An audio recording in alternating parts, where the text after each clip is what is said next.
हिंदुस्तान को एक झंडे के नीचे लाना चाहता था, चाहे संधि से या तलवार से। और दूसरी तरफ थी मेवाड़ की हजारों साल पुरानी परंपरा, संस्कृति और आजादी की वो लौ जिसे थामे खड़ा था एक अकेला सूरज, महाराणा प्रताप।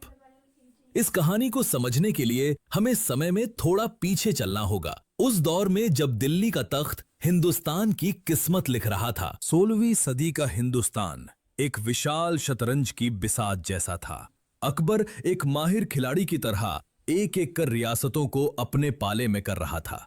उसकी सुलह कुल की नीति, जिसमें वो दूसरे धर्मों का सम्मान करता था और राजपूत राजकुमारियों से शादी कर उन्हें अपने हरम की मलिका बनाता था, बेहद कारगर साबित हो रही थी।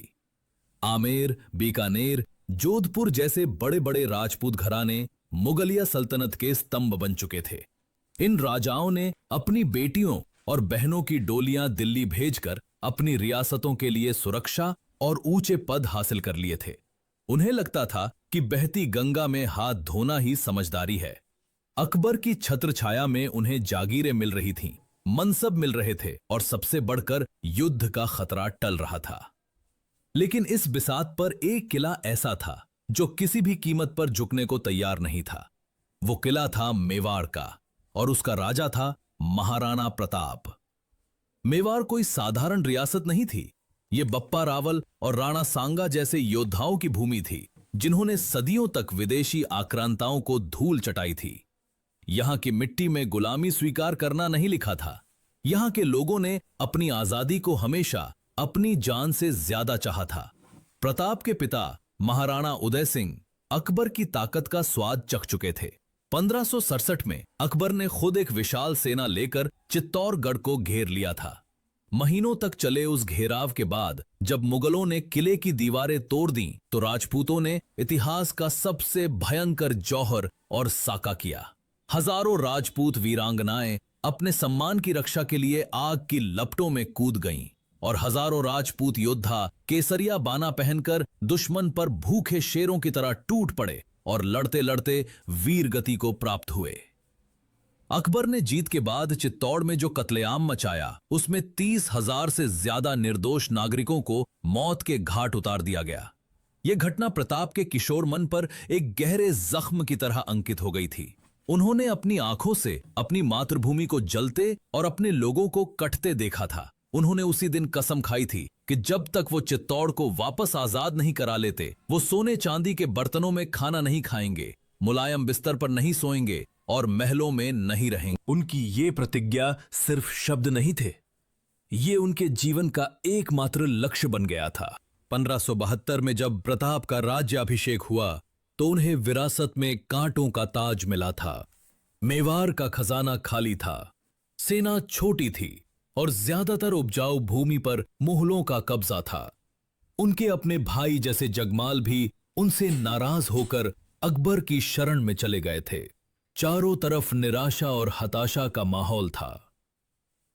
लेकिन प्रताप निराशावादी नहीं थे, वो एक सच्चे जननायक थे।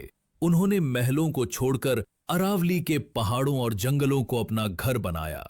उन्होंने भील जनजाति के लोगों को, जिन्हें समाज अक्सर नीची नजर से देखता था, अपने साथ मिलाया। भील अपनी तीरंदाजी और गुरिल्ला युद्ध की कला में माहिर थे। प्रताप ने उनके साथ खाना खाया, उनके साथ जमीन पर सोए और उन्हें वो सम्मान दिया जिसके वो हकदार थे।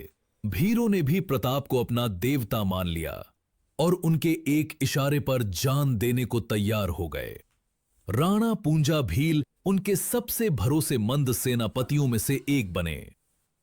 प्रताप ने अपनी छोटी सी सेना को एक नई युद्ध नीति सिखाई। वो जानते थे कि वो मैदानी इलाकों में मुगलों की विशाल और सुसज्जित सेना का सामना नहीं कर सकते, इसलिए उन्होंने पहाड़ों को अपना सबसे बड़ा हथियार बनाया। उनकी रणनीति थी मारो और भाग जाओ। वो अचानक मुगल चौकियों पर हमला करते, उनका रसद लूटते और वापस घने जंगलों में गायब हो जाते, जहां मुगल सेना उनका पीछा नहीं कर पाती थी। अकबर एक चतुर बादशाह था। वो जानता था कि युद्ध हमेशा आखिरी विकल्प होना चाहिए। उसने प्रताप की शोहरत और उनके दृढ़ निश्चय के बारे में सुन रखा था। वो मेवाड़ जैसे सम्मानित वंश को अपने दुश्मनों की सूची में नहीं रखना चाहता था। उसने सोचा कि जैसे बाकी राजपूत राजा मान गए वैसे ही प्रताप भी मान जाएंगे। 1572 से 1573 के बीच अकबर ने प्रताप के पास 4 शांति दूत भेजे। जलाल खान कोरची, एक कुशल वार्ताकार जिसने प्रताप को मुगल आधिपत्य स्वीकार करने के फायदे गिनाए। प्रताप ने विनम्रता से मना कर दिया। मान सिंह, आमेर के राजकुमार मान सिंह, जो अकबर के सबसे भरोसेमंद सेनापतियों में से एक थे और रिश्ते में अकबर के साले लगते थे। अकबर को लगा कि एक राजपूत ही दूसरे राजपूत को बेहतर समझा सकता था। मान सिंह एक भव्य सेना के साथ उदयपुर पहुंचे। प्रताप ने उनका स्वागत किया, लेकिन जब उदय सागर झील के किनारे भोज का आयोजन हुआ तो प्रताप खुद नहीं आए और अपने पुत्र अमर सिंह को भेज दिया। जब मान सिंह ने इसका कारण पूछा तो अमर सिंह ने प्रताप का संदेश सुनाया।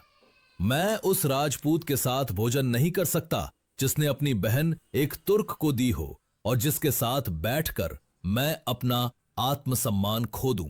यह एक सीधा और तीखा अपमान था।